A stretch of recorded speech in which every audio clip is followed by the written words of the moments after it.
¿Ahí están viendo la pantalla o no? Sí. Sí. Sí, se ve.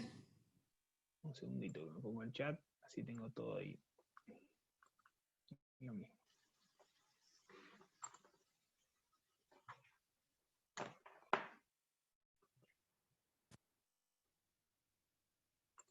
El tema más técnico, pero ahora estamos, ya estamos.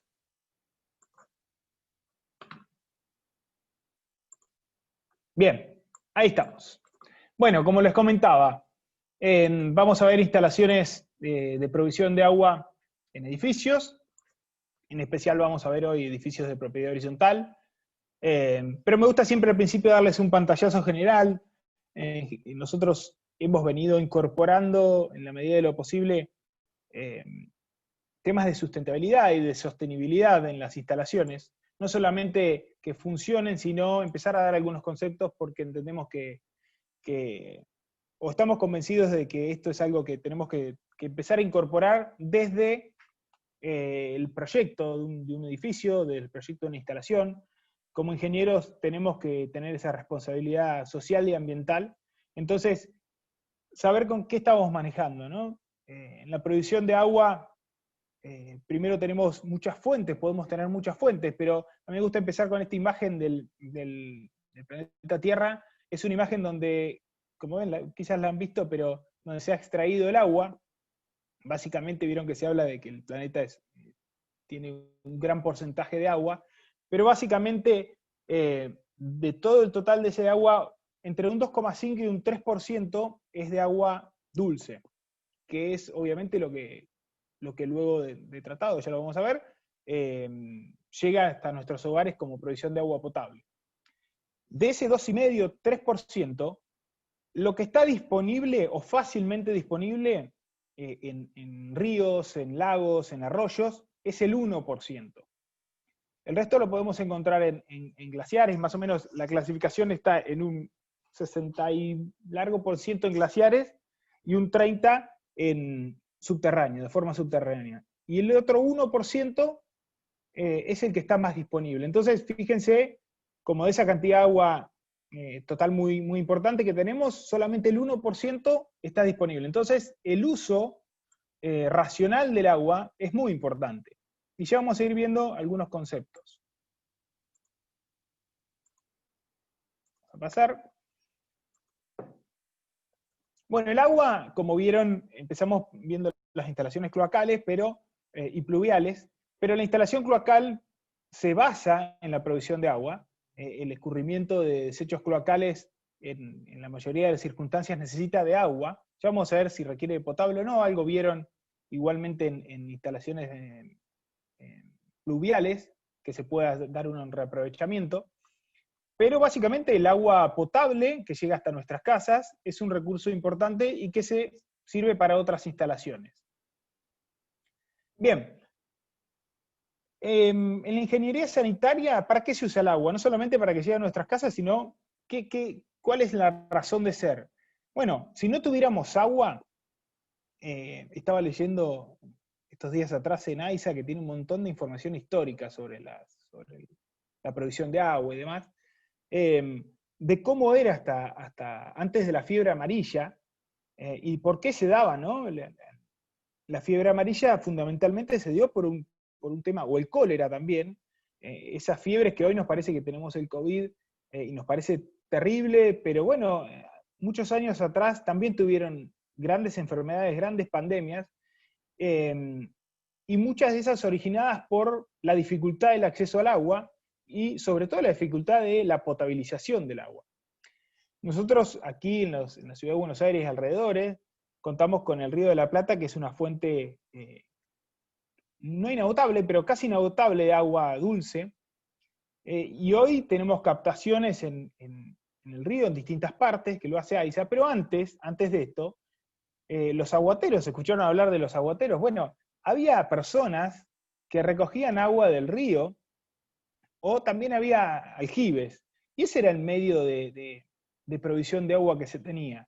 Así como se repartía agua, bueno, antes de existir las cañerías, que ya vamos a ver las dimensiones que tienen y todo lo que transcurre bajo nuestra ciudad, pero antes había aguateros y había aljibes, y el agua se repartía de esa forma. Imagínense que el tratamiento era como podían. Los medios de salubridad, de potabilización del agua, eran los que tenían. Y bueno, y al no contar con ese servicio disponible y para la gran mayoría de las personas, porque cabe aclarar que un gran porcentaje, arriba del 95% de la población argentina tiene agua potable, que es muy importante, en ese momento muchas de las enfermedades se daban por un tema de salubridad. Bueno, este es el principal, ¿no? Uso del agua. Obviamente para aseo, para lavar los alimentos, para un montón de cosas que hacen a evitar las enfermedades. Pero después está lo que les venía mencionando, el agua en nuestras casas lo usamos para la rápida evacuación de pluvial, para los desechos cloacales, y bueno, también para consumo, que es eso la razón más importante de la potabilización. Bien, empezamos a ver un poco cómo llega hasta nuestras casas, desde dónde se capta hasta cómo llega hasta nuestras casas el agua potable. Como les decía, básicamente tenemos las fuentes de agua, están distribuidas entre fuentes superficiales, que es este 1%, ríos, lagos, arroyos, que es lo más fácil de captar, fuentes subterráneas, un 30%, que son las napas, y después tenemos fuentes sólidas, como pueden ser los polos, los glaciares, que componen la mayor cantidad de agua dulce. Ojo que esto está decreciendo en mayor medida porque el calentamiento global está provocando fenómenos que no son ajenos a esto y que, aunque nos parezca imperceptible, año a año, siglo a siglo, vamos perdiendo esa capacidad. Y bueno, y después tenemos las fuentes meteóricas, que es la lluvia. Muchas sociedades dependen de la lluvia, incluso para el agua potable, sobre todo en lugares donde las napas están muy profundas, dependen mucho de la lluvia. No lo consideramos como una fuente estable, por eso tenemos el porcentaje, lo distribuimos entre las otras, pero sepan que la lluvia es una de las fuentes. Bien, en Ciudad de Buenos Aires, que es lo que todos conocemos, y siempre partimos de los códigos, de los reglamentos de la Ciudad de Buenos Aires, esta materia obviamente la universidad es nacional, y siempre intentamos dar un pantallazo. Primero nos basamos en los códigos, en los reglamentos de la Ciudad de Buenos Aires, porque son los códigos madre, y sobre los cuales se basan el resto de los municipios del país. Pero a algunos nos queda como corto en la explicación, y en este caso nosotros tenemos la fuente tan importante como les dije, que es el Río de la Plata, en lo que es la Ciudad de Buenos Aires y algunos alrededores, pero en otros municipios no tan alejados, la mayor fuente de agua es fuente subterránea, y ahí tienen que recurrir a las napas, y las napas, no todas las napas, la primera napa y la segunda en general no se puede extraer agua, porque no se puede extraer agua para potabilizar.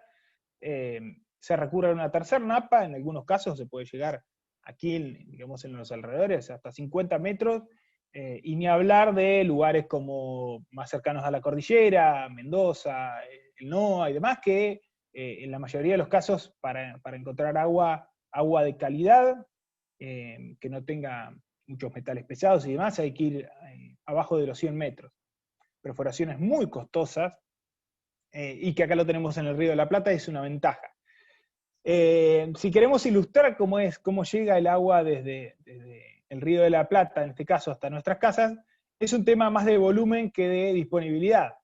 Siempre hay un administrador de la provisión de agua, en este caso es el mismo que se encarga de los efluentes cloacales, que es AISA. Está concesionado hace años a AISA, y recientemente, creo que el año pasado, o principios de este año, no, el año pasado, se incorporó el municipio de Pilar. La cantidad de personas, más o menos es un tercio un cuarto de toda la población argentina la tiene concesionada AISA, y aproximadamente 10 millones, entre 10 y 11 millones de personas son abastecidas de agua potable por AISA. ¿Cómo lo capta? Bueno, mayormente por el Río de la Plata. Tiene voy a ir pasando para mostrarles esto. Quería darles anteriormente algunos números antes de meternos en cómo es el proceso. Obviamente que el agua que llega hasta nuestras casas tiene que ser potabilizada, y en eso se tiene que basar en parámetros de la Organización Mundial de la Salud. Afortunadamente, no hablo por hoy, pero porque desconozco realmente, pero históricamente AISA fue un organismo reconocido, donde mantuvo los parámetros del agua potable por encima del estándar. Entonces, yo siempre que hablamos de la potabilización del agua, por más de que a veces le sentamos algún olorcito, algo, yo siempre tengo bien conceptuada AISA, sin conocer hoy, vuelvo a repetir los detalles. Pero generalmente, bueno, ¿cuántos litros de agua potabiliza AISA? ¿Cuántos litros se imaginan por día y por habitante? Para empezar a tener un poco de noción de los números. Bueno, AISA en Buenos Aires y los alrededores potabiliza alrededor de 700 litros por día por habitante, y el consumo ronda los 300, 330. Y ustedes se preguntarán, bueno, ¿y por qué tanto de más, no? Bueno, una parte va a reserva, y otra, que muchos están en los piletones, por ejemplo, de la planta de San Martín, y otra parte es porque esto es un consumo residencial, pero tenemos que sopesar después el consumo industrial o el consumo comercial, que nivele este promedio un poco para arriba. Bueno, ¿cómo es, no? ¿Cómo es la captación? Vamos a avanzar una diapo para ver cómo es la captación. No les tapa el chat, ¿no? Que tengo a la izquierda, creo que lo ven negro. No. Trato de ponerlo más. No se ve. No sé. Perfecto, entonces sigo.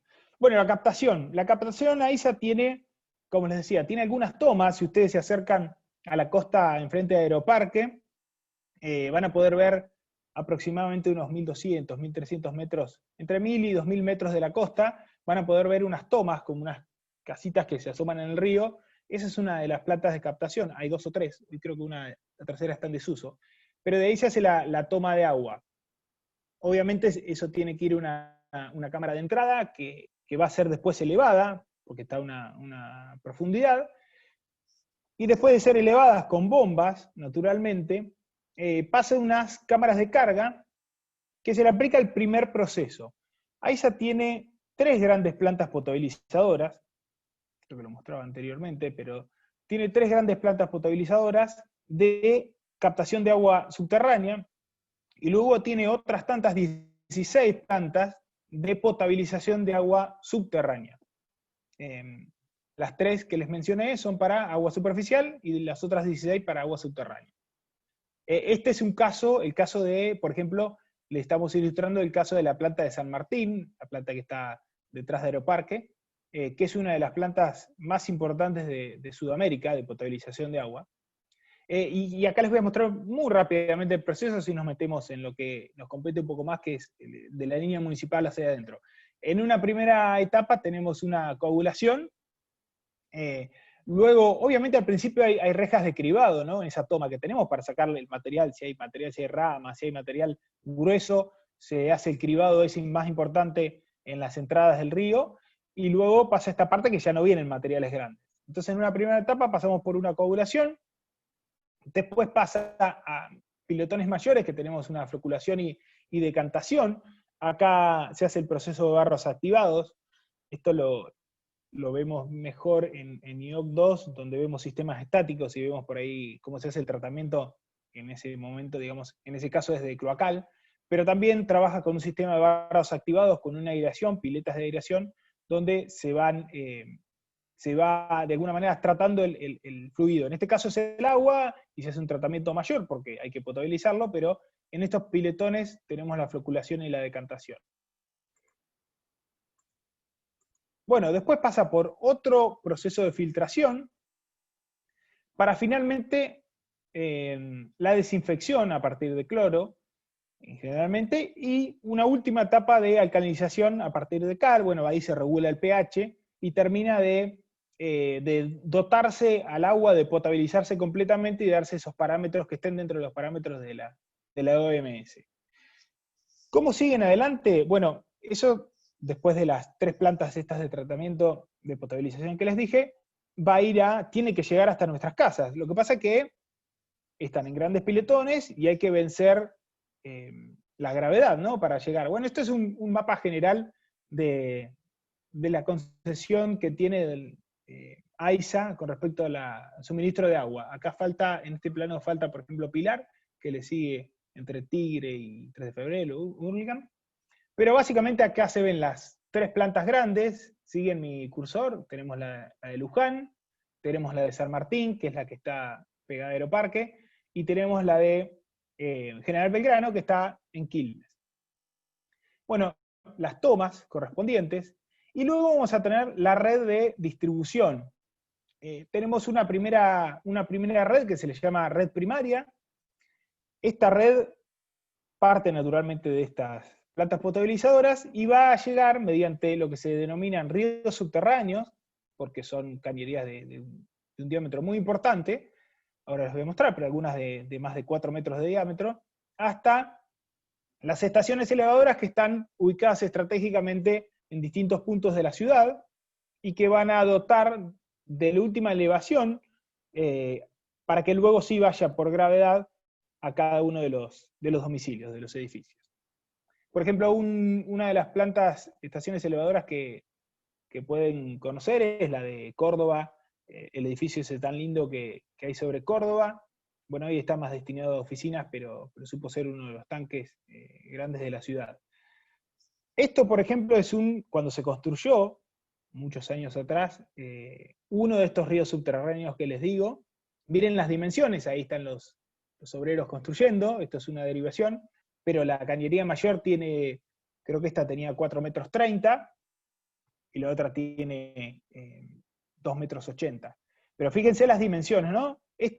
Todas estas cañerías, esta red primaria, obviamente que está monitorizada, está inspeccionada, generalmente se hace 2 veces al año, tienen como una especie de submarinos telecontrolados que van inspeccionando todas las cañerías, así que es 2 veces al año, me parece que se hace en marzo y en noviembre, en horas nocturnas obviamente, se hace el recorrido y la inspección de todas estas cañerías, que es un sistema que ahí se tiene que estar muy pendiente, porque sobre todo lleva el agua potable, ¿no? Bueno, vimos la red primaria, ya nos vamos acercando al edificio. Si tienen dudas me cortan y me consultan, ¿eh?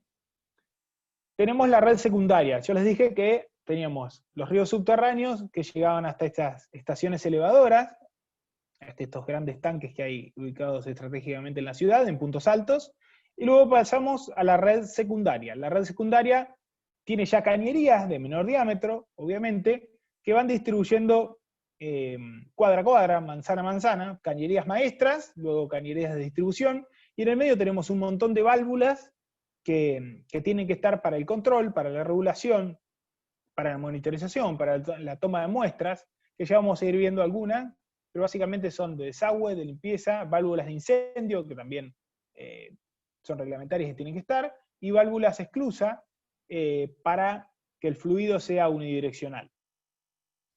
Bien, llegamos a nuestros edificios, nuestras casas, nuestras viviendas. ¿Y qué tenemos que tener en cuenta para meternos en el métier nuestro, que va a ser empezar a proyectar la instalación de provisión de agua? Bueno, ¿qué presión vamos a disponer de agua, ¿no? en la puerta de nuestro edificio? Porque para eso vamos a ver qué tipo de distribución en nuestro edificio vamos a tener. Todos conocen que tenemos tanques generalmente, desde los que vivimos en edificios hasta los que viven en casas. Hay pocas casas que no tienen tanques, que vamos a ver cuál es la provisión, pero la mayoría tienen tanques. Bueno, eso es para, de alguna manera, manejar la presión. Y esta presión no escapa a lo que vieron en hidráulica. En hidráulica se acuerdan que trabajaron mucho con los niveles piezométricos, niveles hidrostáticos, hidrodinámicos. Básicamente partimos del pelo de agua de ese tanque, de esa estación elevadora que les comentaba, la que nos suministre a nuestra vivienda o a nuestro edificio, y vamos a tener que ver en nuestro edificio qué presión disponible nos llega.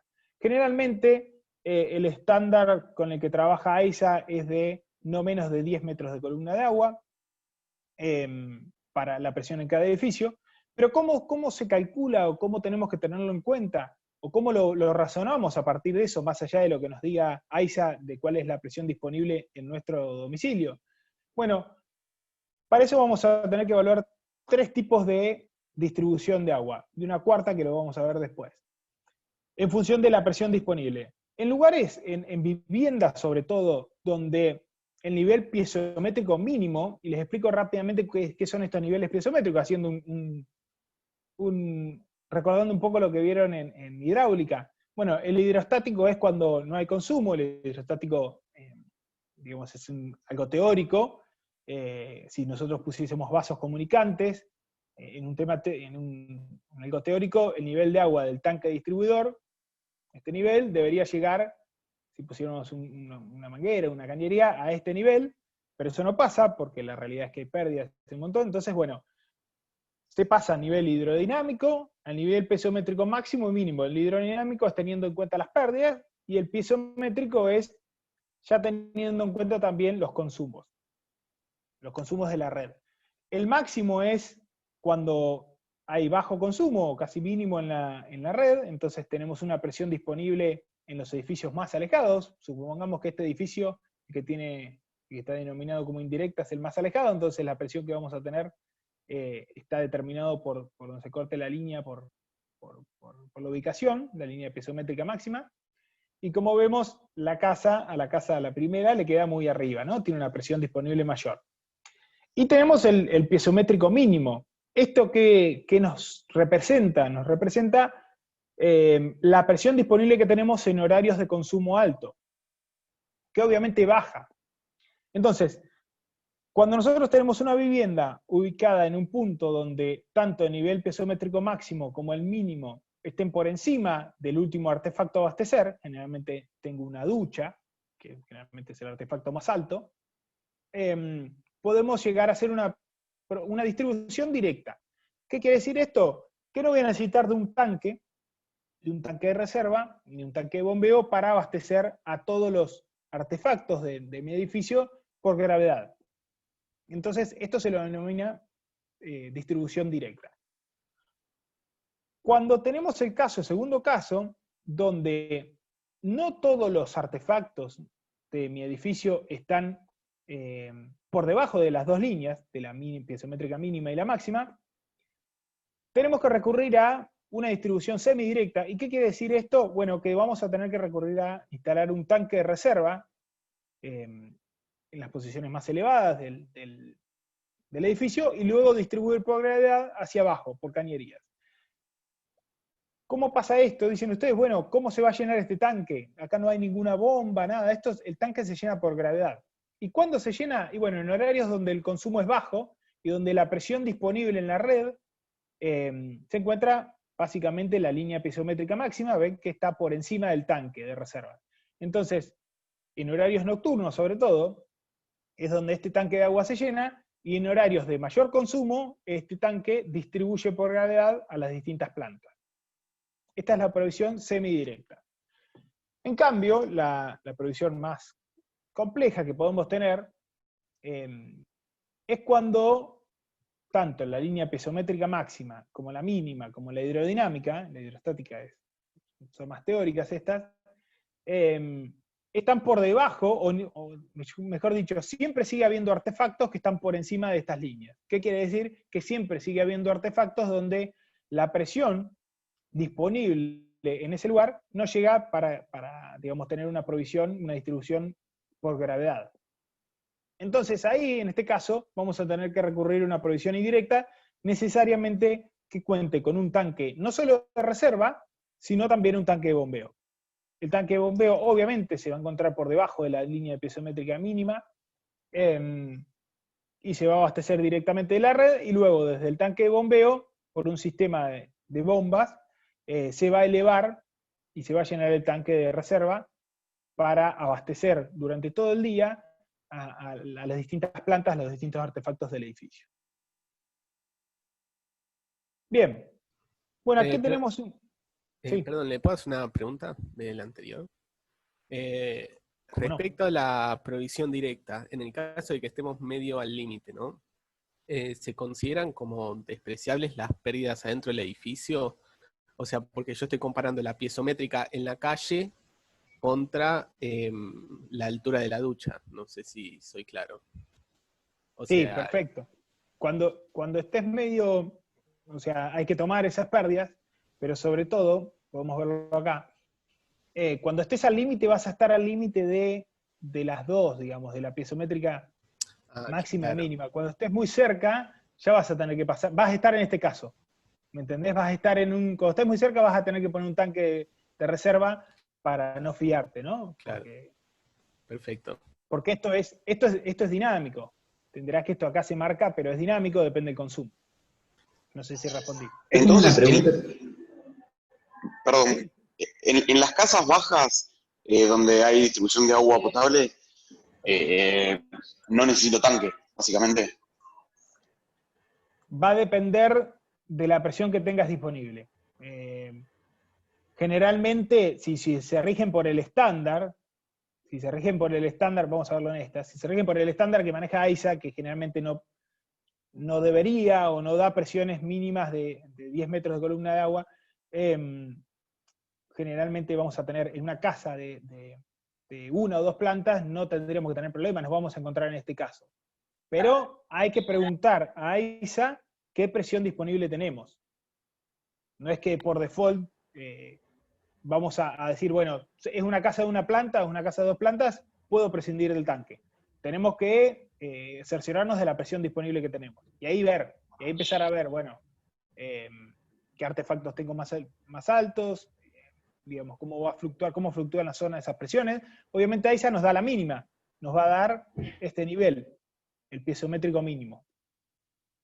¿Sí? ¿Quedó claro?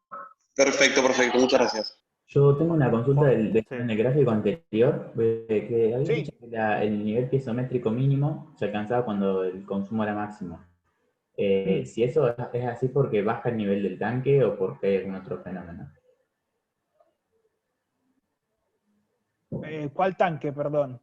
Digo, si baja el nivel del pedo del agua, y si es así, ¿por qué la línea está dibujada desde ahí? ¿Me explico? ¿O por qué tiene otra pendiente? No. Tiene otra pendiente porque, bueno, ¿se acuerdan de la ecuación de Bernoulli-Navier? Los componentes que tenía, uno de ellos es bueno, las pérdidas del consumo, pero el consumo representa dinámicamente una menor presión. Gracias. Juan Pablo, perdón, ¿cómo se llena el tanque en la semidirecta? El tanque en la semidirecta se llena en horarios de la noche, donde no hay prácticamente consumo, y la presión disponible sube, o sea, se eleva. Ven que supuestamente en este caso, la presión disponible está por encima del tanque. ¿Ven? Por gravedad se abastece. Lo que yo me voy a poder cerciorar, es poniendo un tanque acá, es que en horarios durante el día, donde el consumo se eleva y la presión en esta zona de la cañería disminuye, es que los últimos pisos que me estaban quedando por debajo, los últimos artefactos de los últimos pisos que me estaban quedando por debajo, también tengan la presión, porque va a venir con la presión del tanque. ¿Sí? Ok, sí.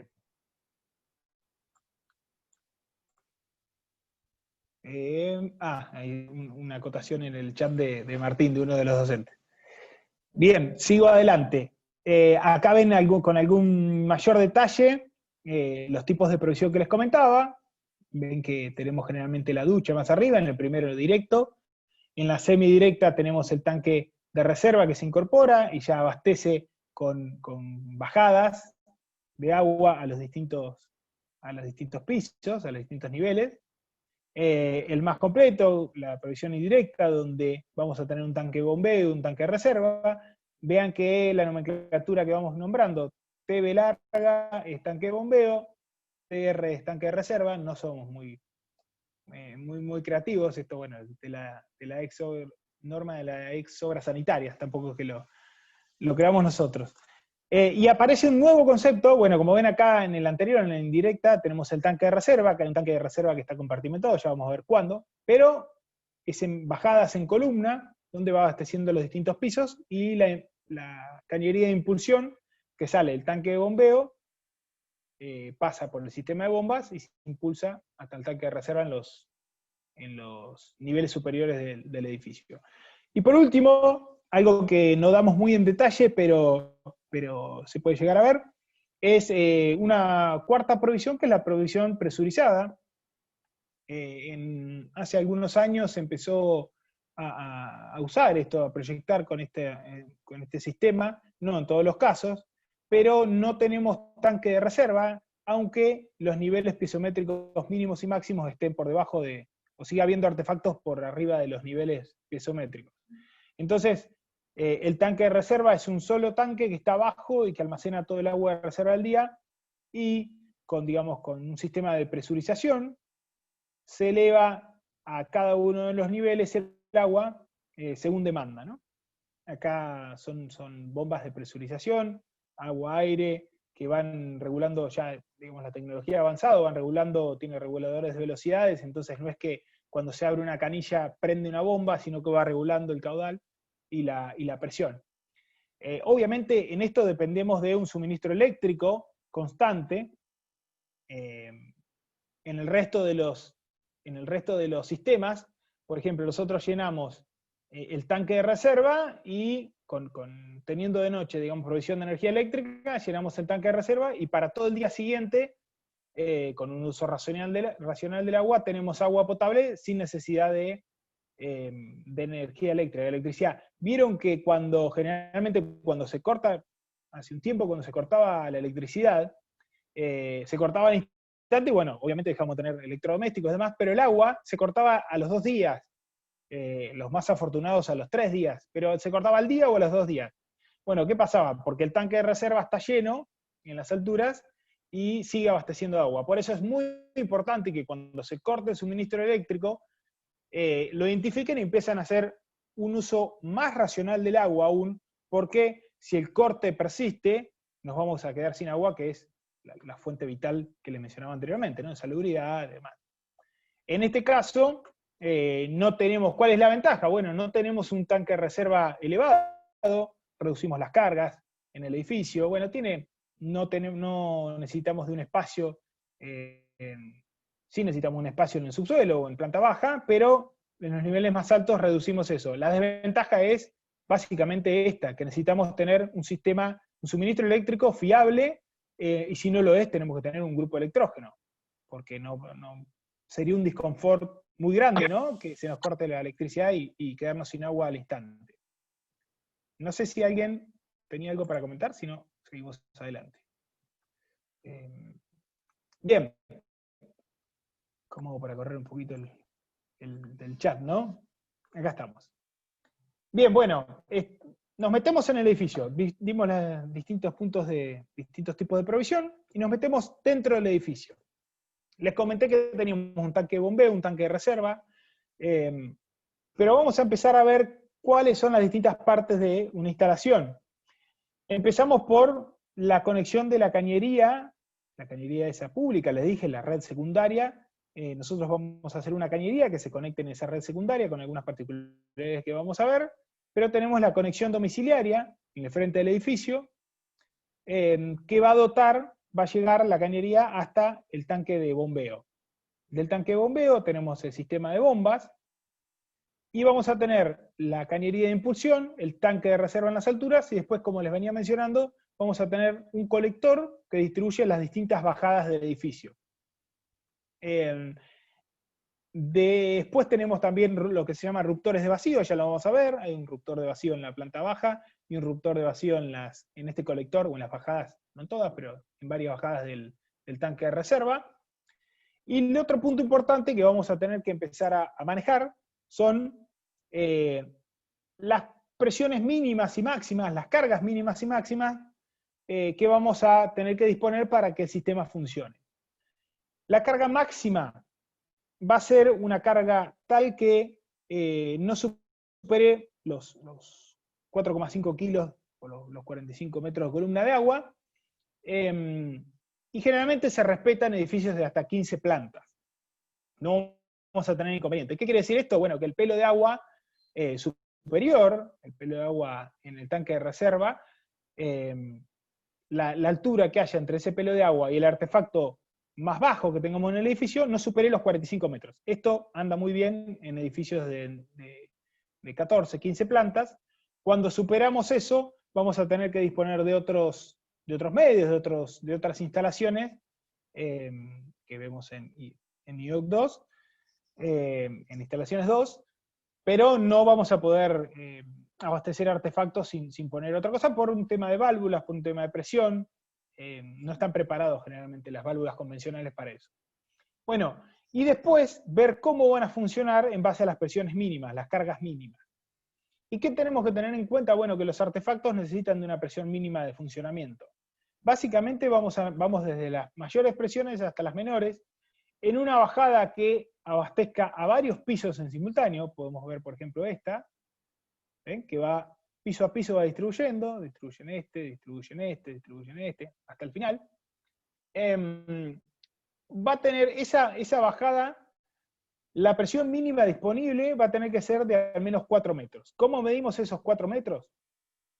Esos 0,4 kilos. Bueno, lo vamos a medir desde el tercio inferior del tanque de reserva, y ahora les voy a explicar por qué, porque es el mínimo de funcionamiento, hasta el artefacto más alto de mi instalación. Como ven aquí, está no en la última planta, sino en la anteúltima planta. Entonces ahí tenemos que tener más de 4 metros. ¿Cuál es la que le sigue? Bueno, si no tenemos 4 metros, ¿qué pasa para este último piso? Me dicen ustedes, para este último nivel. ¿Cómo hacemos? Bueno, tenemos que fijarnos si desde el tercio inferior hasta el artefacto más alto, que puede ser la ducha, de ese nivel, de ese último piso, tenemos 2 metros o más. Si tenemos 2 metros o más, vamos a poder abastecer a todo el núcleo sanitario con una bajada independiente. ¿Ven acá? Que sale el colector una bajada independiente que puede abastecer a este y a todos los núcleos sanitarios de ese nivel, de ese piso.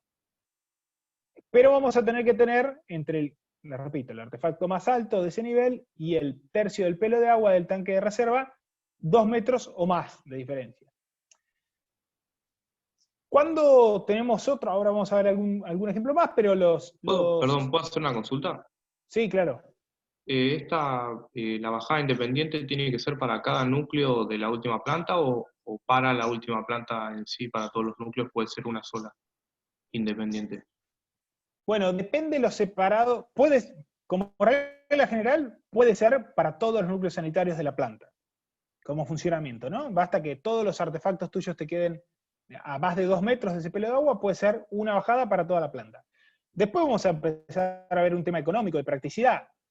Si los núcleos sanitarios en esa planta los tenés muy separados, ¿qué quiere decir muy separados? Bueno, más de 4, 5, 10 metros de separación, por ahí te va a convenir hacer varias bajadas, porque vas a tener un costo mayor de cañerías desplazándote en horizontal que si haces una bajada independiente, ¿me explico? No sé si se entendió. Comprendo, sí, gracias. Pero en el sentido más amplio, una bajada para todo el piso está bien, funciona. ¿Qué pasa cuando tenemos un artefacto en un piso superior, como puede ser una pileta en la azotea? Bueno, la normativa, todos estamos hablando de normativa. En normativa, quizás no les comenté, pero siempre esto se sigue rigiendo todo lo que es instalaciones sanitarias, es por el código de edificación de cada municipio en el que nos encontremos, y el código de edificación de la Ciudad de Buenos Aires sigue tomando la mayoría de los conceptos de la norma de la ex obras sanitarias que lo tienen en el campus, ya sea el texto de la norma general como los distintos gráficos y ejemplos de edificios. Todas estas cargas mínimas y máximas las fija el código, las fija la norma a través del código. Bueno, ¿qué pasa para entonces, para esta pileta? Bueno, la norma nos va a decir, bueno, vos podés abastecer con una bajada por gravedad, siempre estamos hablando por gravedad, va a funcionar ese artefacto, esas canillas que brindan agua potable, siempre y cuando tengas una diferencia de al menos de 50 centímetros entre el tercio del tanque y la canilla de servicio de esa pileta en la azotea.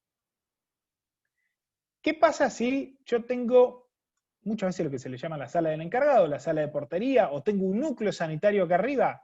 Bueno, ahí ya no voy a poder suministrar con una bajada independiente, por más de que sea independiente, por gravedad. Esto solamente puedo hacerlo con un artefacto en particular.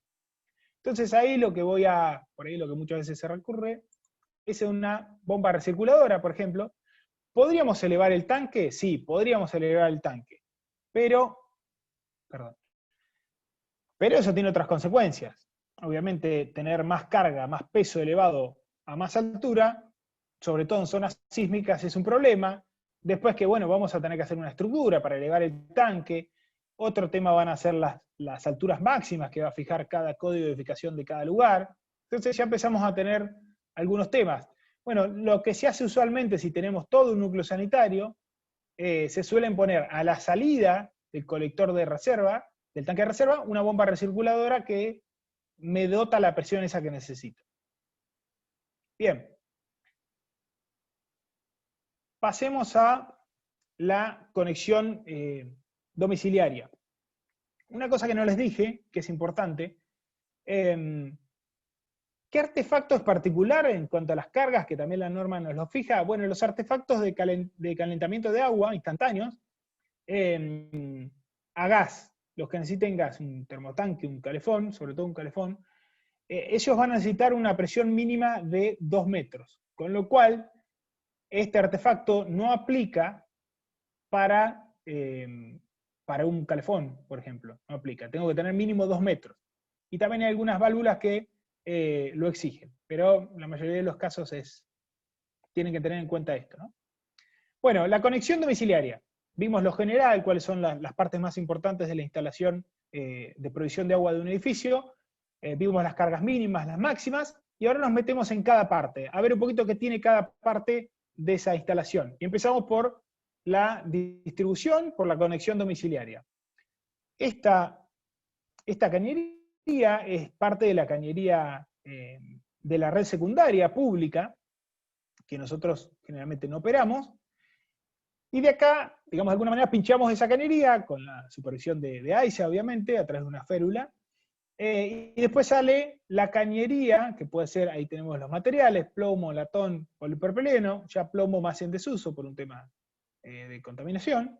¿Y qué es lo que primero nos encontramos? Bueno, nos encontramos con la llave maestra. Esta llave maestra no es de dominio del usuario, el usuario vendríamos a ser los dueños de la línea municipal para adentro, sino que es potestad y control del el organismo que administra la provisión de agua, en este caso, AISA, en la Ciudad de Buenos Aires.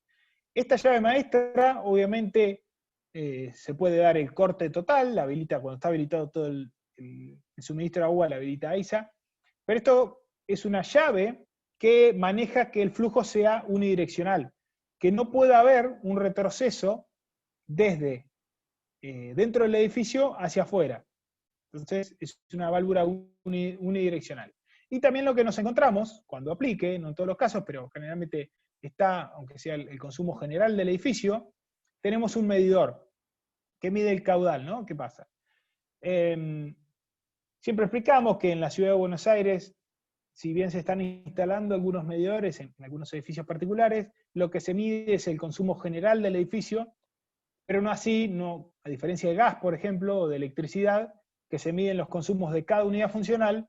En la Ciudad de Buenos Aires, en la mayoría de los casos se mide el total del consumo del edificio y luego se distribuye en las unidades funcionales, ya sea por metros de frente del edificio y por los metros cuadrados de cada unidad.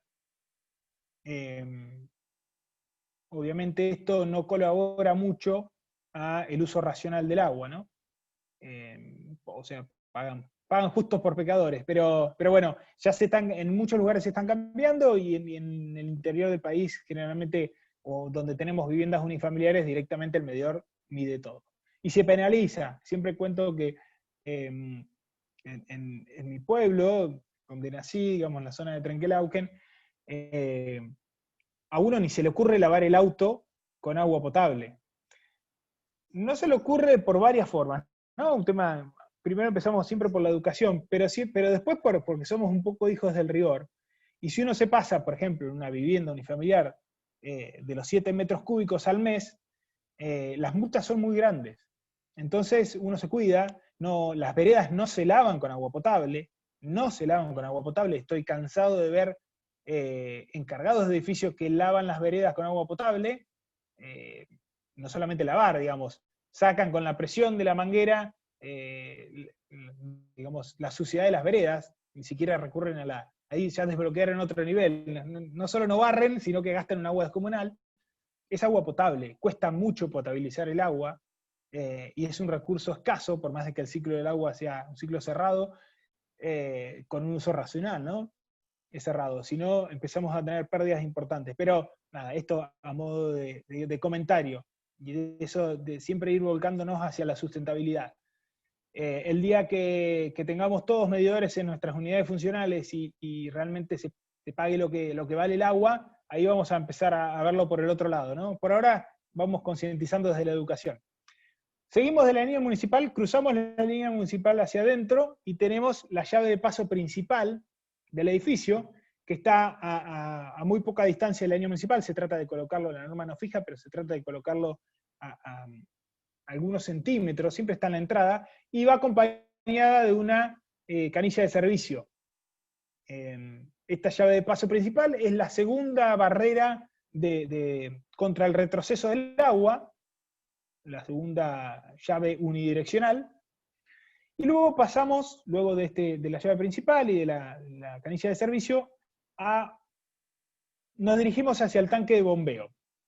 Y acá aparece un nuevo artefacto. Les mencioné que hay dos tipos de reductores de vacío, este es el primero de ellos, y ¿cuándo aparece? Aparece cuando la entrada del tanque de bombeo se encuentra a menos de 2,50 m del nivel de vereda, del nivel donde tenemos la provisión.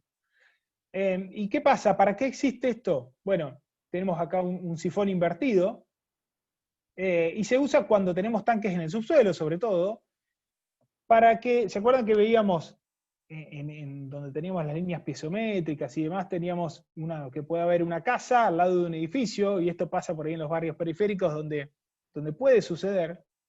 Si nosotros no tuviésemos este reductor de vacío, y tenemos una presión baja, justo en un momento donde la presión es baja en la red, vamos a ir al gráfico anterior, porque me parece que ilustra mucho más.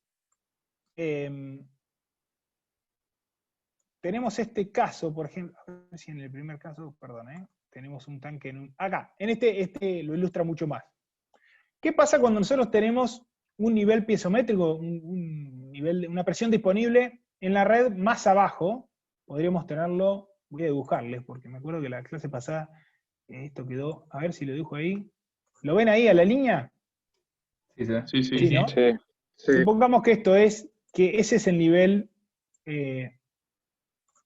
1 metro, ¿no? Que tengamos esa presión disponible en la red. ¿Qué va a pasar? Tenemos ese nivel y tenemos una casa con provisión directa, sin ningún tanque, al lado de un edificio. Entonces, obviamente el agua siempre circula en el sentido de la mínima restricción, la mínima oposición, la mínima pérdida. Entonces, si nosotros seguimos esta línea, por ejemplo, sería la misma de esta, bueno, el agua, el suministro, llenaría el tanque sin problemas, pero me dejaría sin agua esto, por ejemplo.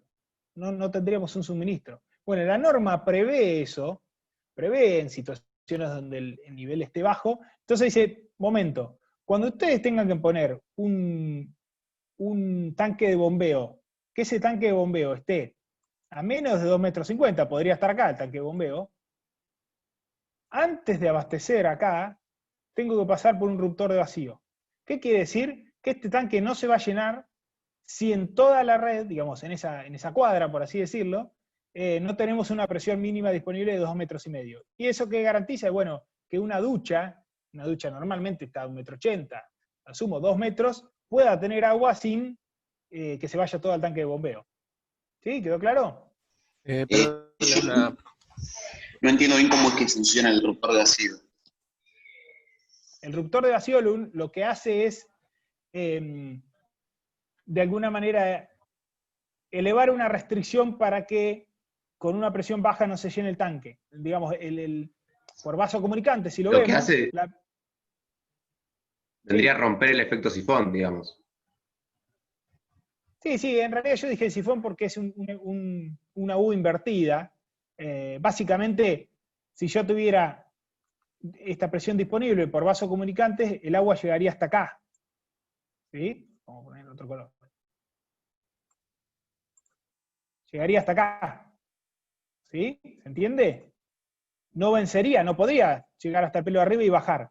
Se quedaría ahí. ¿Me explico? Y el tanque no se llena. Porque es toda una cañería. Claro, si yo lo pienso como una cañería, como que pienso que el tanque sí se llenaría porque el punto de salida en definitiva está más abajo. No, es que no llegaría nunca aquí arriba el agua. ¿Me explico? Nunca llegaría aquí arriba. Claro, porque el ruptor de No vacío tenés la está presión. como agregando aire. Ah, claro, no tenés la está presión apurado. para que vaya Está arriba bien. de todo. Exacto. Perfecto, perfecto. Me olvidé de comentarle esto. Esto obviamente pone a presión atmosférica el sistema. Sí, sí, sí. Claro, claro, perfecto, perfecto. Ahí está. Bueno, vamos a ver cómo hago para borrar todo esto. Así paso, si no me va a quedar. Le hago una pregunta. Sí. ¿Por qué tendríamos 2,5 metros de piezométrica? O sea, ¿no está previsto que se garantice unos 10, 12 metros? Sí, pero puede fallar, dijo Tuzán. Entonces, la norma prevé eso. Como les dije, es un estándar los 10 metros, es un estándar de calidad que fija cada organismo, AISA. AISA es muy raro que baje de los 10 metros, de los 8 metros, pero como puede pasar, Por las y dudas. claro, esta norma es nacional, ojo, la ex obra sanitaria es nacional, entonces fijó en 2,5 metros, que refiere más que nada a una vivienda unifamiliar de una planta. Está más que nada por ese lado. Perfecto, gracias. Vamos a sacar esto y seguir. A ver cómo venimos con el tiempo, que yo sigo hablando, pero... Bueno, acá algunas fotos de cómo es cada cosa, para que vayan teniéndolo en sus cabezas, en sus mentes, para verlo en la realidad. Esta es la cañería de la red secundaria, y acá tenemos, por ejemplo, 2 provisiones de agua, la férula, y sale la cañería domiciliaria, la conexión domiciliaria. ¿Ven? Bueno, esta es un ejemplo de una llave maestra. Generalmente la llave maestra es esa válvula suelta, y acá ven el mecanismo que lo hace en sentido unidireccional. Tiene un vástago que con la presión del agua va para la izquierda el agua, ¿no? Me quedó poco feliz la imagen porque va hacia al otro lado de circulación, pero si el sentido de circulación fuera de derecha a izquierda, la presión del agua hace que este vástago suba, se suministre, pero no al revés, porque este vástago no puede bajar. ¿Qué otra cosa tenemos? Bueno, acá ven un medidor convencional, medio caudalímetro. Acá tenemos una llave de paso principal, también, pueden ser, en este caso, una llave de 1/4. Y esto es una válvula exclusa, por ejemplo, que tiene un cierre total. En este caso, generalmente no son unidireccionales, sino que cierra el paso o abre y puede pasar en los 2 sentidos cuando está abierto. Acá lo vemos, lo que se le llama válvula suelta. También, con la presión, digamos, sube, entonces mantiene el flujo, pero cuando la presión cae, cuando no hay suministro de agua, baja, entonces se interrumpe. No es tanto el métier de ver tanto las válvulas, pero queremos que sepan que existen y cuáles son los distintos. Vamos a ver algunos gráficos más. Bueno, vimos la conexión domiciliaria, pero antes de meternos en los tanques, tenemos que ver cómo dimensionamos esos tanques. Y para ello vamos a tener que ver qué cantidad de agua suministramos o qué cantidad de agua tenemos que tener en cuenta. Y para ello tenemos que ver algunos parámetros de uso del agua. Yo les dije que el consumo estaba generalmente en los 300 litros por día por habitante, aquí en Ciudad de Buenos Aires. Obviamente va a depender del uso del edificio, de la cantidad de artefactos sanitarios que tenga, del tipo y la cantidad. Hay artefactos ahora, sobre todo, que economizan bastante más. De la cantidad de personas que habiten el edificio o la vivienda, de el gasto que tengan los artefactos, la simultaneidad, también vamos a ver un poquito, y, bueno, como ahí lo dice, la probabilidad de uso. No es lo mismo un edificio de viviendas domiciliario que un edificio de oficinas, que una fábrica, que un gimnasio, que una biblioteca. Vamos a tener algunos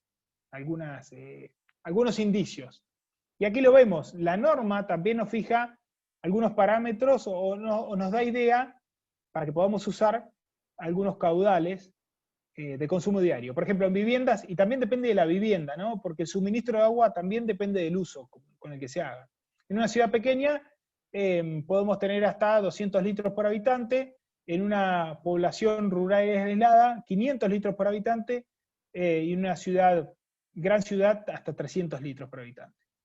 En una escuela, por ejemplo, el uso es menor, la cantidad de horas que pasan, que está, digamos, habitada una escuela es menor. y se da por alumno, acá nos da una idea por alumno, en hospitales nos da una idea por cama, y acá tenemos distintos usos, como ven, no sé, hoteles, gimnasios, hasta algunos riegos. Estos son gráficos de la norma que los pueden consultar. Bueno, si nos metemos a lo que es en domiciliario, tenemos consumos tipificados que ustedes pueden tomar de la normativa para dimensionar qué reserva de agua vamos a tener para un día, que la vamos a repartir en esos dos tanques, en el de bombeo y el de reserva. Para vivienda, tenemos una distinción entre provisión directa y provisión indirecta, y si tenemos tanque de reserva o no. Básicamente vamos a ver los tres típicos casos de distribución que tenemos. Con provisión directa vamos a tener que tener en cuenta la cantidad de artefactos o cantidad de canillas que tenemos, y la norma nos recomienda 0,13 litros por segundo, un caudal, por la cantidad de canillas que tengamos, por 1,5. En cuanto a provisión directa, pero con tanque de reserva, en realidad la semidirecta que teníamos, nos dice que un indicio que podríamos tomar, un valor que podríamos tomar puede ser 850 litros, esto es siempre provisión de agua fría, y en indirecta, cuando tenemos tanque de bombeo y tanque de reserva, 600 litros. Esto es para edificios con recintos sanitarios, digamos, estándar. Acá tenemos baño principal, en las unidades funcionales, que tengamos un baño, ¿qué es lo estándar? Un baño principal, un baño de servicio, una pileta de cocina, una pileta de lavar, y un lavarropas. Eso es algo estándar. Si tenemos después muchos más artefactos, porque esto es, me olvidé decirles, pero esto es litros por vivienda, por unidad funcional, por departamento, ¿sí? Por eso cuando tenemos departamentos más grandes, o tenemos departamentos con más núcleos sanitarios, la norma hace una corrección. Lo pueden ver tranquilamente, pero yo quiero darles el concepto. Para otros usos, podemos ver, para otros edificios, tipo de edificios, no sé, comedores, destinos comerciales y demás, ya empezamos a hablar de por artefactos o por recintos sanitarios. No tanto por vivienda, sino que aplicamos algunos otros conceptos o correcciones por artefacto o por núcleo sanitario, que también nos fija la norma. Y acá siempre vale la pena aclarar estos tipos los tipos de artefactos eficientes que van apareciendo en el mercado y que no podemos saber que existen y dejar de emplear. Por ejemplo, en muchos lugares, incluso en muchos lugares la normativa ya lo exige. Por ejemplo, los aireadores que se ponen hacia el final de los artefactos de las griferías, pueden reducir hasta en algunos casos, 60% del consumo del agua, ¿no? Del uso racional. Y otro artefacto que vemos más comúnmente, cada vez más, son los depósitos duales de inodoros. Que también tiene doble descarga y hace que uno use mejor, más eficiente el recurso. Bueno, proseguimos con cómo dimensionamos esos tanques, y les decía que vamos a tener que dimensionar en base a lo que nos tipifique la norma, o si queremos afinar un poquito, podemos tomar lo que nos dice la norma, son esos, por ejemplo, esos 600, tomemos el caso de un edificio con tanque de bombeo y tanque de reserva, que es lo más completo. Tomamos, por ejemplo, 600 litros por día por unidad funcional, por departamento. Entonces, lo que tenemos que hacer es sumar todas las unidades funcionales de ese edificio, y allí tenemos toda la reserva total disponible que tenemos que tener para el edificio para un día. Estos 600 litros, ya van a ver, Gonzalo les va a decir, pero generalmente se le puede adicionar, también la norma lo recomienda, 100 litros más para agua caliente, para un tanque intermedio que se suele poner, o para los termotanques que lo tenemos almacenado en esos dispositivos de agua caliente. Entonces podría ser 700 litros. Lo van a ver en los trabajos prácticos también. Bueno, ¿cómo lo distribuimos en los tanques? Primero voy a cómo lo distribuimos y después a particularidades de los tanques. Bueno, la normativa también nos dice que el tanque de bombeo tiene que tener mínimamente 1/5 de ese total de agua, de esa reserva total de agua, RTD, vamos a llamarle, de todo el edificio. Y el volumen del tanque de reserva tiene que ser de al menos 1/3. Esto es para un tema de funcionamiento, pero son mínimos. ¿con qué? Ustedes me pueden preguntar, bueno, ¿con qué arranco? Porque esto no me suma 1. Un tercio y un quinto no me suma 1. Bueno, pueden arrancar para el trabajo práctico con un tercio en el tanque de bombeo, dimensionar un tanque de bombeo que almacene un tercio del agua total del edificio, y 2 tercios en el tanque de reserva. Y después van viendo, ¿no?, las dimensiones que tienen, si tienen que achicar un poquito más. Y también van a tener que tener en cuenta, obviamente entre los 2 tanques van a tener toda la reserva total diaria, y esto es lo que dice esta fórmula, básicamente. El volumen del tanque de bombeo más el volumen del tanque de reserva tienen que dar el volumen total. ¿Qué otras cosas tienen que tener en cuenta en los tanques? Yo les dije, bueno, el volumen lo van a determinar de cada tanque, lo van a determinar la cantidad de agua, cómo se reparte, pero cuando ustedes vayan, sobre todo, a ubicar el tanque de bombeo, van a ver, bueno, pero ya la sala de máquinas que me dieron de la arquitectura esta es chica. Entonces voy a tener que achicarlo. Bueno, ¿cuán chica puede ser? Y no, la verdad que me queda todo el tanque de reserva pegado a las paredes. Entonces ustedes van a tener que saber que no se puede hacer eso. Los tanques tienen que ser recorribles por sus 6 caras. Esto es por si llega a haber pérdidas, para inspeccionarlos y demás, tienen que ser recorribles, no pueden estar a paredes, pegadas a paredes alguna de las caras del tanque. ¿Qué tienen que garantizar estos tanques? Bueno, estanqueidad, ventilación y potabilidad. La estanqueidad se basa en los materiales, en las juntas, en cómo se combinen los artefactos, ya sea de plásticos o metálicos con el mismo tanque en sí. Ventilación, bueno, van a tener que estar puestos a presión atmosférica. Los tanques, por eso ven estas ventilaciones, ven que en verde siempre son las ventilaciones, acuérdense. El código de la norma, los colores ya lo estuvieron viendo en cloacal y pluvial. Acá se incorpora el azul para agua fría y el rojo para agua caliente. Lo verde siempre es ventilaciones. Y en este caso tenemos 2 verdes, uno para los segundos ruptores de vacío, que aparecen, que ahora les voy a explicar para qué son, y para poner ventilaciones que se ponen en los 2 tanques, para poner a presión atmosférica el interior del tanque, ¿no? No para ventilar, ya vamos a ver que en otros casos, como gas, vamos a tener que ventilar, porque ahí van a estar sacando gases. En este caso es para poner a presión atmosférica. No hace falta que vayamos hasta arriba del edificio con estas ventilaciones, sino con que tenga algún lugar donde pueda tomar aire, es suficiente, porque no emiten gases tóxicos. Bueno, la potabilidad va a tener que estar dada por que estén limpios, porque tenga un sistema que esté construido de una manera que no queden incrustaciones, no quede suciedad, por eso se hace con una pendiente hacia el colector. Tienen que estar revocados, obviamente, los artefactos, siempre hablando de una situación donde tengamos un tanque de hormigón armado, puede ser, pero también hay tanques de acero inoxidable, que obviamente cumplen con estas especificaciones, tanques de asbesto cemento cada vez menos, porque se están prohibiendo, tanques plásticos, pero bueno, tienen que garantizar esto, y tienen que permitir, como les decía, que puedan recorrerse en todas las caras, que puedan inspeccionarse, que puedan limpiarse y desinfectarse. Y para ello, ¿qué tenemos que tener? Bueno, para inspeccionarse tenemos que tener tapas de acceso o tapas de inspección.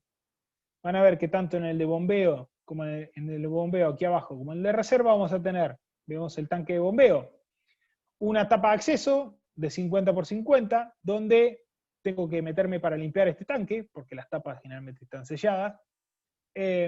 Y luego voy a tener en la zona superior una tapa de inspección que puede ser de 25 por 25, donde esa tapa de inspección va a ser para, obviamente, como la palabra lo indica, inspeccionar, pero no solamente el agua, la calidad del agua, las paredes, y si hay alguna anomalía, sino también para una eventual reparación de estos artefactos que empiezan a aparecer, que son flotantes, ¿no? Flotantes que van a servirnos para el funcionamiento de esos tanques. En el tanque de reserva, aquí tenemos un tanque grande, un tanque compartimentado. La normativa nos dice que cuando tengamos más de 4.000 litros en el tanque de reserva, tienen que estar compartimentados. ¿Esto para qué es?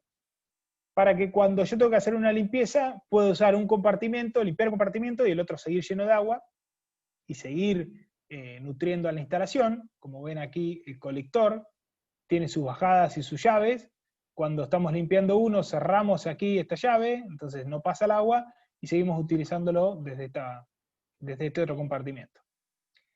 ¿Qué otras particularidades puede tener el tanque? Bueno, el funcionamiento que les decía. En este caso los tanques están particionados en 3, y tiene que ver con el funcionamiento conjunto de estos 2 tanques. ¿Cómo funcionan? Básicamente, bueno, el tanque de bombeo siempre está lleno porque se llena por gravedad. ¿Y cuándo corta? ¿Para qué está este flotante o para qué están estos flotantes? Bueno, cuando el tanque se llenó, este flotante mecánico, tiene 2 flotantes, un flotante mecánico y uno eléctrico, este flotante va a cerrar la llave, se va a cerrar una válvula acá que dice está lleno, entonces no entra más agua. Noten las llaves de paso, hay muchas particularidades. Estos gráficos están en la norma y fíjense cada particularidad para después tenerlos en cuenta porque todo esto es reglamentario. Y después tiene otro flotante que es eléctrico. ¿Esto para qué va a ser? Está aquí, en el de bombeo, y está en el de reserva también. Esto va a comandar el encendido y el apagado de las bombas. ¿Cuándo van a encender las bombas? Bueno, van a encender cuando este interruptor eléctrico flotante del tanque de reserva me indique que el nivel de agua está en el tercio más abajo. Cuando está en el tercio, digamos, actúa este flotante eléctrico y las bombas se encienden. ¿Cuándo se encienden? En la medida que en el tanque esté por encima el pelo de agua del tanque de bombeo, me siguen el cursor, ¿no? Esté por encima del tercio inferior. Si en el tanque de bombeo hay menor agua, las bombas no van a encender. Por un tema de seguridad, para que no funcionen en vacío las bombas. Entonces, ¿cuándo van a encender? Bueno, encienden cuando el tanque de reserva pida agua, que va a ser cuando esté de un tercio hacia abajo, y van a cortar de 2 formas. Cuando se llena el tanque, cuando llega al tercio superior, por eso tenemos aquí arriba este flotante, tiene otro artefacto, o cuando el flotante del tanque de bombeo me diga no tengo agua, el tanque no tiene agua, no encienda. Bueno, ahí vamos a tener que ver, es una falla, ¿no? No se da naturalmente. Pero así funcionan y para eso están esos artefactos. ¿Qué otro tema tenemos? Bueno, la salida del tanque de bombeo hacia el sistema de bombas. Este es un corte lateral de las bombas y aquí vemos las bombas de frente. Siempre tiene que haber 2 bombas. Una tiene que estar de repuesto para la reparación. En edificios muy grandes hay una batería de bombas, obviamente. Esto es un edificio convencional. Tienen que estar basados sobre unas banquinas y sobre placas antivibratorias para que el funcionamiento de las bombas no le transmita a la estructura las vibraciones. Generalmente son bombas centrífugas, ya vamos a ver un compendio de algunas bombas más adelante. Y tienen que tener una junta elástica y una válvula de retención. La junta elástica es para que no transmita las vibraciones hacia arriba de la cañería y no produzca averías. Y la válvula de retención es para, como la palabra lo indica, esas válvulas que yo les decía que eran unidireccionales, para que no haya un retroceso del agua una vez que las bombas se apaguen y no dañen las bombas propiamente dichas. ¿Qué otro artefacto puede haber en la cañería de impulsión? Bueno, por ejemplo, una canilla de servicio, que siempre la hay. ¿Qué otra particularidad tenemos? En el tanque de bombeo básicamente lo hemos visto, después cualquier cosa lo repasamos, pero en el tanque de reserva tenemos del funcionamiento normal, tenemos un colector que une los 2 compartimientos y de ahí salen las distintas bajadas y aparecen estos ruptores de vacío. Estos ruptores de vacío se van a colocar solamente en las bajadas que abastezcan a artefactos peligrosos. ¿Qué es artefactos peligrosos? Me dirán ustedes en agua. Son artefactos donde podemos, por el uso y por la disposición que tienen, podemos llegar a tener una contaminación cruzada en distintos niveles. Por ejemplo, el bidet es uno de ellos. Cuando el bidet, vieron que tiene la flor de abastecimiento de agua, o muchos de los bidets tienen abastecimiento de agua por debajo, cuando se llena la palangana del bidet, si yo tengo, imaginen en columna, ¿no? El abastecimiento de agua en columna, si yo tengo un piso inferior donde se cierra una llave de paso, puede quedar, el sistema ese puede quedar sin presión atmosférica, y ese agua de la palangana hacer un desifonaje, y ese agua que está sucia naturalmente, porque el bidet es un artefacto de limpieza, que debería irse al cloacal, puede ser que se succione y se vaya a abastecer el artefacto de un piso inferior. Eso no puede pasar, porque eso sería una contaminación de un circuito donde dotamos de agua potable. ¿Cuándo ocurre? Ocurre cuando se produce, cuando algún tramo de la cañería no está a presión atmosférica, cuando se produce alguna succión. Entonces, para que indefectiblemente ese tramo, garantizarnos que ese tramo esté a presión atmosférica, funcione todo por gravedad, le ponemos aquí a la salida de cada bajada en el colector del tanque de reserva, unas cañerías de ventilación que tienen que ir naturalmente hacia arriba del tanque, tienen que estar arriba del pelo de agua, y es para garantizar eso. Creo que ya comenté todo, ¿no? De los tanques. ¿Le puedo hacer una pregunta? Sí, cómo no. ¿La distancia entre los dos tanques tiene que ser menor a 45 metros, como habíamos visto, o puede ser mayor? Tiene que andar en ese rango, lo que nosotros solemos decir, si tenés algún artefacto, alguna canilla en el subsuelo que se abastezca desde el tanque de bombeo, y sí, tiene que estar. Natural, o sea, esos 45 metros es la referencia desde el tercio inferior del tanque hasta el artefacto más bajo abastecido por el tanque de reserva. ¿Sí? Porque por ahí nosotros tenemos esta canilla, por ejemplo, una canilla acá, que se abastezca directamente desde el tanque de bombeo, que abastezca el piso inferior o alguna pileta de lavar del subsuelo. Pero es una referencia, lo puedes tomar como una referencia, pero no los 45 metros no apuntaban a la distancia entre tanques. ¿Se entendió? Sí, igual preguntaba por si hay un tanque que está a 16 metros, tengo que unir los dos tanques y esa cañería tiene más de 45. O sea, la cañería esa de servicio no podría ir de que está cuando sale la bomba. Perdón, después de la bomba. Después de la bomba, sí. sí, en la izquierda se ve una canilla de servicio.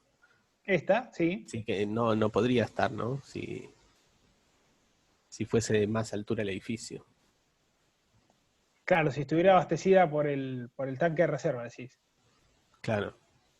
O por la misma bomba, porque la bomba, si llega a 60 metros, por ejemplo, ya tiene esa presión de 60 metros ahí. Claro, la bomba va a estar dimensionada para vencer esa presión, sí. Sí, correcto. Perfecto, gracias.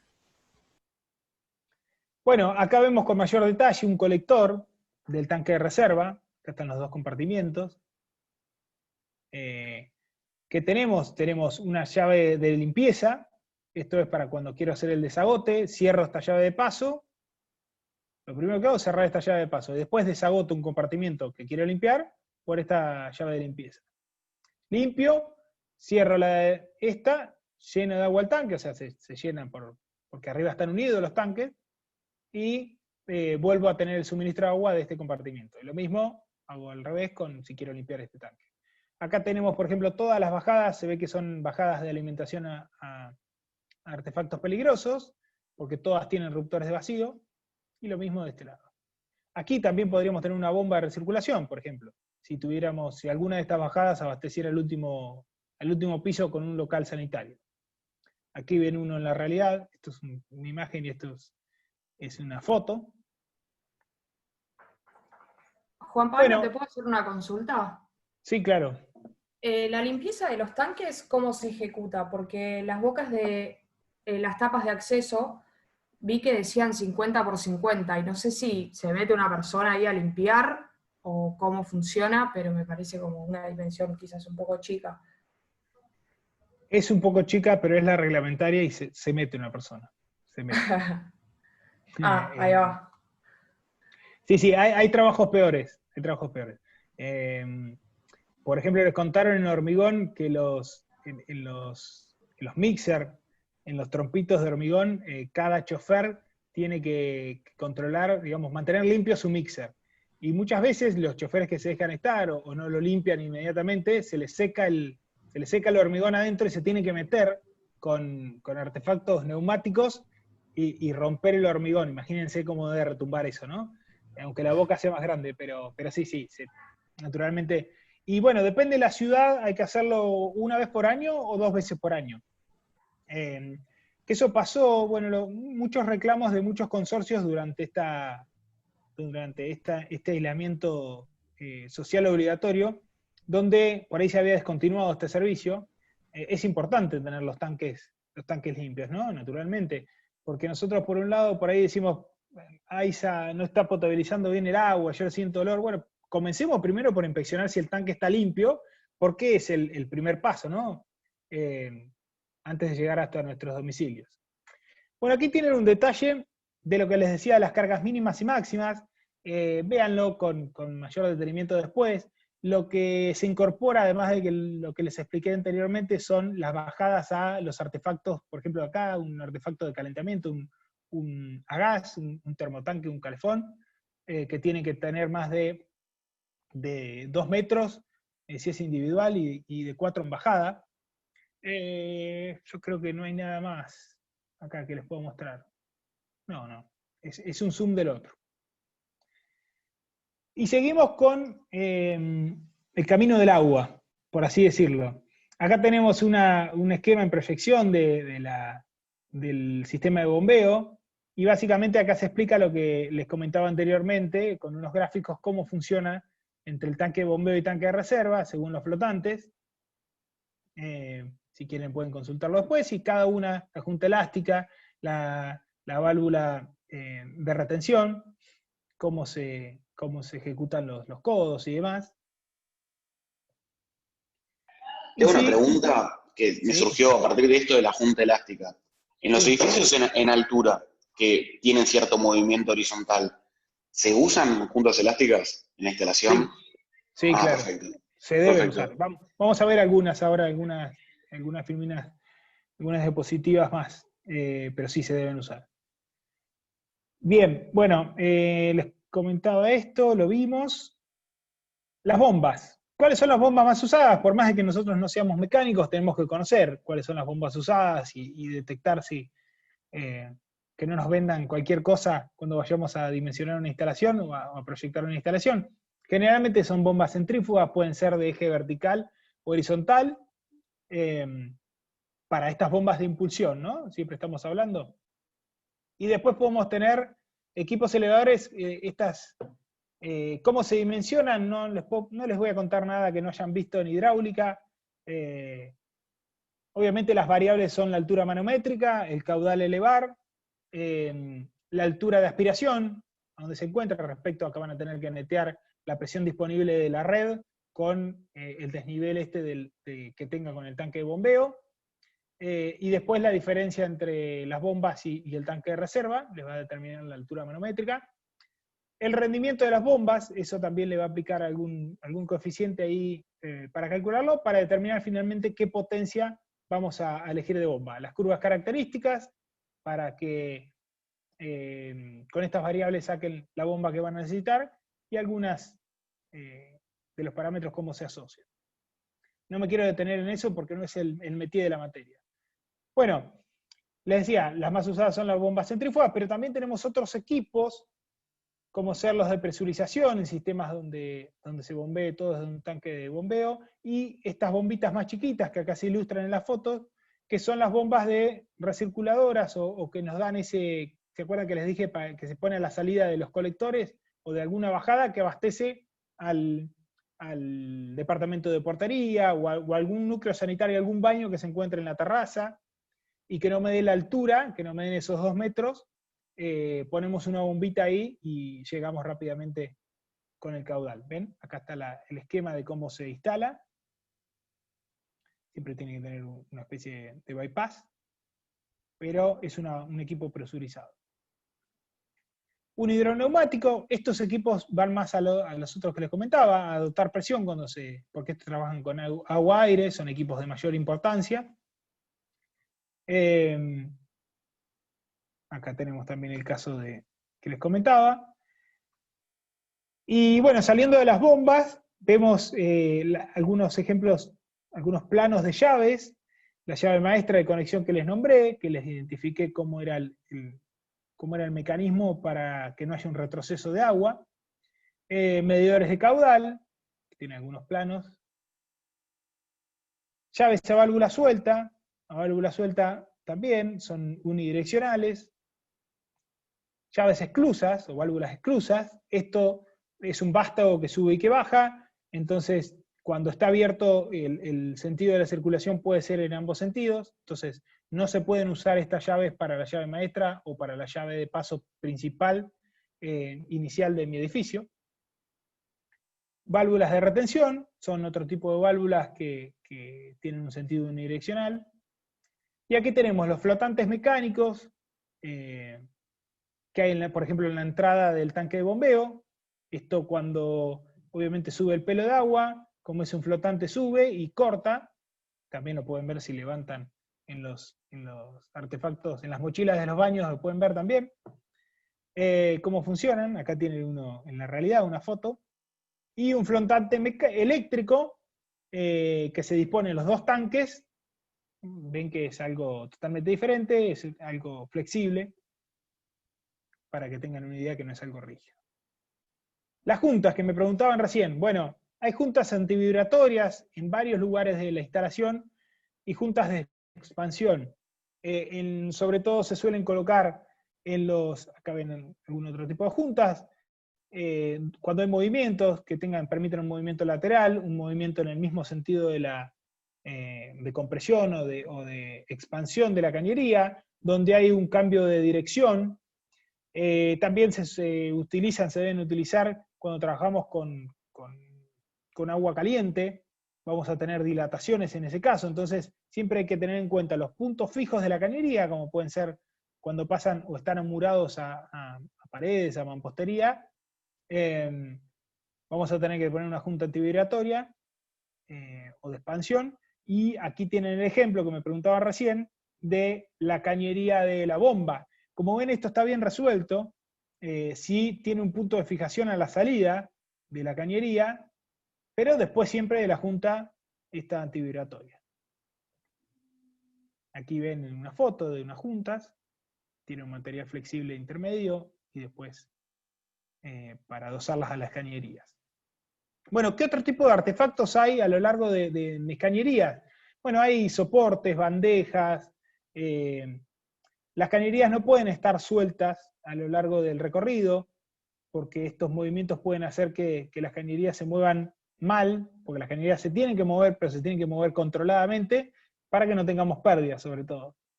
Estos son dilatadores, como les contaba, sobre todo para agua que tenga una temperatura y que produzca una dilatación en la cañería. Y bueno, pasando de estos artefactos que tenemos distribuidos en la instalación, vamos a ver cómo dimensionamos, qué criterios tenemos que tener para dimensionar el edificio, el trabajo práctico en este caso, pero en su vida profesional el edificio. Bueno, primero tenemos que ver qué tipo de instalación queremos proveer. Si va a ser a gravedad o va a ser presurizada.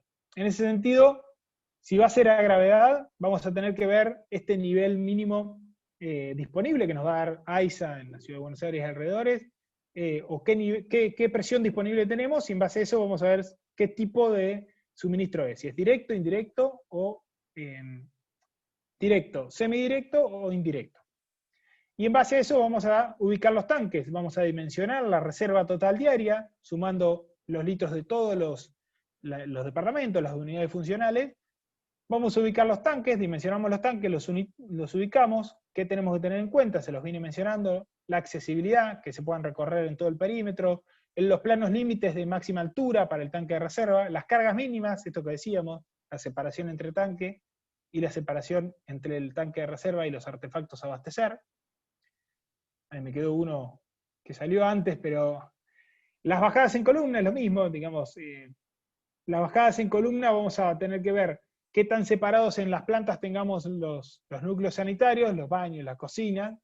Y en base a eso vamos a ver si vamos a hacer pocas bajadas y después nos vamos a desplazar en horizontal en un mismo piso, o si vamos a hacer varias bajadas, que muchas veces es lo que nos termina conviniendo si tenemos separados la cocina o los distintos departamentos. ¿Qué otra cosa vamos a tener que ver? Las bajadas tienen que ir por plenos, no necesariamente plenos accesibles desde zonas comunes, como si lo son, por ejemplo, en las cañerías de gas. Las cañerías de gas tienen que ir por plenos que den a zonas comunes, que den a pasillos, que se pueda acceder desde afuera de un departamento, desde afuera de una unidad funcional.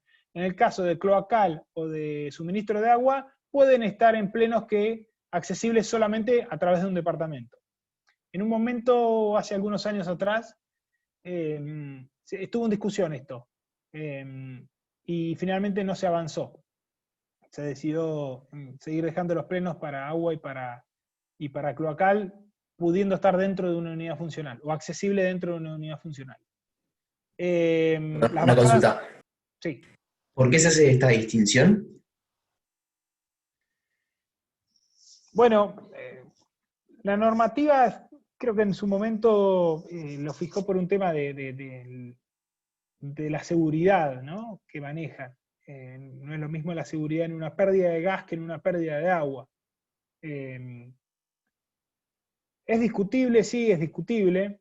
¿Es perfectible? Seguro que es perfectible, pero tiene que ver el criterio que se empleó en su momento, y es un criterio que tiene ya décadas, es este, ¿no?, el de la peligrosidad y poder acceder. Por ejemplo, si un departamento está inhabitado, pasa un mes, 2 meses y está inhabitado, y hay una pérdida de gas en ese departamento, en una cañería principal de ese departamento, para repararlo tiene que poder accederse desde afuera, no desde adentro. Tiene que ver ese criterio, más que nada. Bien, las cañerías, el trazado de las cañerías, tiene que ir, la cañería domiciliaria hasta el tanque de bombeo, tiene que ir lo más directo posible, por zonas comunes, puede ir por contrapiso, puede ir elevado, también suspendido.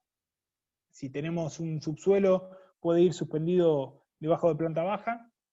Y las cañerías en vertical también tienen que ir lo más directas posibles. Cuando ustedes diseñen la ubicación del tanque de bombeo, traten de alinearlo lo más posible en vertical, ¿no?, al tanque de reserva, que no tengan muchos cambios de dirección la cañería de impulsión, porque eso va a redundar en más pérdidas, en un funcionamiento más dificultoso. Y después los elementos electromecánicos que vimos, las bombas, las de impulsión, las de recirculación, las de presurización en los pisos finales. Y también tengan en cuenta que están siendo de mayor uso los artefactos abastecidos con energía alternativa, algo les va a comentar Gonzalo en la segunda parte de agua caliente, pero los colectores solares que complementan o suplementan a los termotanques para calentamiento de agua. Los que están muy bien, los que están bastante bien, están bastante en precio, trabajan para no mezclar un sistema gas con un sistema convencional con un sistema de energía alternativa. Ya hay colectores solares que tienen un tanque propiamente dicho donde almacenan el mismo agua caliente, y también, si no llegan a tener sol por varios días o son días de lluvia, tienen una resistencia eléctrica donde switchea, y cuando no tenemos sol, no tenemos energía solar que pueda calentar el agua, sí acciona la resistencia eléctrica. Pero ténganlos en cuenta, sobre todo en lugares alejados donde la electricidad no es tan accesible, que es una variante que tenemos. Vamos a ver cómo estamos con el horario, y ya es la última diapositiva esta. Bueno, fuimos desde los tanques, fuimos hasta las cañerías, las bajadas, cómo alimentamos, presiones mínimas, presiones máximas, y llegamos hasta un baño, un núcleo sanitario. Podría ser una cocina también, pero vemos el baño. Acá tenemos en un pleno, ven que perfectamente este pleno está accesible solamente desde el baño, que tenemos una bajada de agua caliente y agua fría, según el color, y se distribuyen en todo el baño a los distintos artefactos. Son bastante cuadrados los artefactos, creo que tengo algunos. No, perdón. Pero un inodoro, un bidet, una mochila, un lavamanos y una bañera. Hay algunos conceptos a destacar. Generalmente la distribución es de media, de un cuarto, de medio de 3/4, pero los conceptos que deberíamos dejarles es que esto tiene que estar entre 35 y 40 centímetros por pared, aquí va por pared la cañería, tiene que estar arriba del pelo de agua del del bidet, entonces por eso es que tiene que estar a 35 o 40 centímetros, y se aconseja, cuando pasamos por detrás de bañeras, no pasar por detrás, sino pasarle por encima, que no quede detrás de una bañera por si llegamos a tener alguna pérdida. Créanme que sacar por una pérdida en esta cañería, si está por acá abajo, sacar toda la bañera nos va a traer problemas. Siempre traen problemas las bañeras, no siempre, pero suelen traer problemas las bañeras de pérdida. No saquémosla de gusto porque tenemos una pérdida, preferible que estén por encima de las cañerías y picar la pared y reparar donde está la falla. Otra cosa importante son las llaves de paso. La llave de paso tiene que estar antes de cualquier suministro de cualquier equipo. Tiene que poder cortarse en cada unidad funcional, en cada núcleo, en cada baño, en cada cocina, su juego de llaves de paso, tanto para la fría o la caliente, antes de que se suministre a cualquier artefacto. Básicamente, por si tenemos alguna pérdida, tengo que poder cerrar la llave de paso y después proceder a sacar algún artefacto, reparar alguna cañería, pero ya con el agua cortada. Y aquí tienen lo que van a ver, por ejemplo, en algún núcleo sanitario de mayor cantidad de artefactos, cómo se suministra a los inodoros, a los mijitorios, a los lavatorios, obviamente con agua caliente, las distintas cañerías. Con Gonzalo van a seguir con agua caliente, esto es lo último. Van a seguir con agua caliente, van a seguir con los materiales y sobre todo las cañerías, y van a ver algo de dimensionamiento también. Así que les dejo la segunda parte con Gonzalo. Aquí termina la clase de hoy. Quedo atento a consultas. Y si no, abrimos saco la presentación. Y si no, damos paso, si se quieren tomar 5 minutitos, y después damos paso al parcialito, que va a ser corto, como ustedes prefieran. ¿Preguntas? ¿No? Sí, tengo una consulta sobre lo de hoy. El tema del dimensionamiento de las cañerías, digamos, ¿se adoptan diámetros, digamos, como por norma, dependiendo de los artefactos, o se hace algún cálculo hidráulico? Se hace más bien un cálculo, bueno, la norma recomienda un cálculo, que está basado en un cálculo hidráulico, pero es a partir de ir sumando caudales.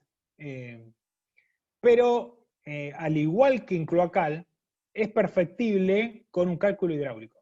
Esto no escapa de la física y no escapa de la hidráulica. Así que siempre decimos, si necesitan hacer un cálculo rápido, vayan a un de cañería para tener más o menos una noción, vayan a la norma, utilicen las tablas de la norma, lo van a ver en este caso particular lo van a ver con Gonzalo, cómo se utilizan las tablas y demás. Pero si quieren hacer un cálculo para ganar una licitación, por ejemplo, de un edificio grande o de un no sé, lugar, un gimnasio, una obra civil donde tenga muchos núcleos sanitarios, hagan un cálculo hidráulico, porque van a afinar mucho las cañerías. Entonces, por ahí va a ser más eficiente la instalación. ¿Tenemos algo en el chat? Sí, tenemos una pregunta en el chat. Las tapas de acceso... creo que la preguntaron en voz alta, ¿no? Sí, ya está. Perfecto. Y una pregunta. Esto que decías del cálculo hidráulico, ¿en las tablas aparecen los caudales cuando tenemos que diseñar esto? ¿O con qué caudales tengo? Porque no todo va a estar abierto al mismo tiempo, de repente. No, claro, van a tener que tener en cuenta factores de simultaneidad. Sí, tenés, la normativa hay recomendaciones, según el uso del edificio, según la cantidad de artefactos, hay recomendaciones de factores de simultaneidad. Perfecto. Yo tengo una última pregunta. Vi que estábamos como muy pendientes de cuántos artefactos hay y demás, y por ahí no sé, por ahí se nos escapa el tema de las pérdidas. ¿Se tiene algún coeficiente de mayoración o algo así para tener en cuenta esa agua no contabilizada? Sí, se tiene en cada válvula, en cada cambio de dirección de cañería y demás, se tiene en cuenta pérdidas, sí. Se hace un cálculo, se puede hacer un cálculo con longitudes equivalentes. Creo que igual que el dimensionamiento que vieron en hidráulica, donde en cada llave, en cada válvula, en cada artefacto a suministrar, tenemos pérdidas, si se tiene en cuenta, claro. Sí, pero no iba a la pérdida energética, sino a la pérdida de fisuras o algo así como puede haber, digamos, en cualquier departamento, o un goteo, o una canilla que no cierre bien, o lo que sea. No para el cálculo de la cañería en sí. Se supone que la cañería tiene que estar dimensionada para abastecer un caudal,